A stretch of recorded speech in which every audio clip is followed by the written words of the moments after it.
Now, you just so you know, your fingers up on the lens over there. There you go, perfect. All right, Lance, 2005 World Champion speaker.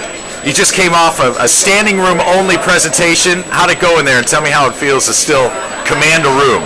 Well, it went fantastic, and it goes fantastic because I think, first of all, Toastmasters are the greatest audiences in the world. You know, they are interested in the speaker, they're interested in the subject, they know how to be an audience, they know how to respond.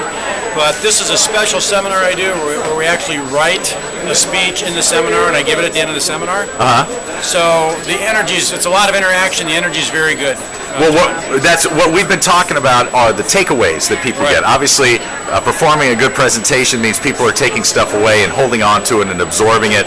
So if you're hoping that there were 3 major takeaways from your presentation, what would those 3 takeaways be? The first one is that the power of their speaking comes from what I call their life force, or their life energy. As speakers, we imbue energy into words. We imbue life into words is what we do. And that comes from what I basically say 4 basic areas, and that's our convictions, our passions, and our sincerity, and our humility. And I really want people to understand it's really about bearing their soul to the audience, and that's how they touch the heart of the audience, is by basically opening up their heart. And that's one aspect of it. The next thing is that we all have extremely valuable messages. But we have to identify who we are, and that's something that we go through life trying to be this, trying to be that, trying to fit in, trying to be the right thing. Well, as a speaker, we sort of have to sit down and go, hey, where am I coming from? What's my story? Why am I up here?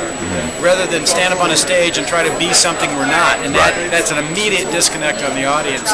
And the last thing is just that it's the little tiny things in life, the sincere messages. You don't have to have some big sensational story.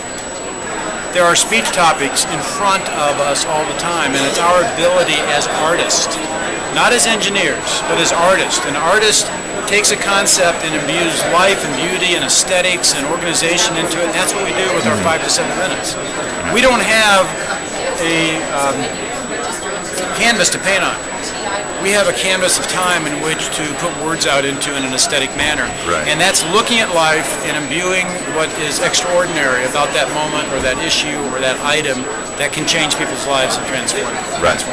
And how do you make adjustments, or what adjustments do you make to get that incredible point across to an international audience like the one we have here today?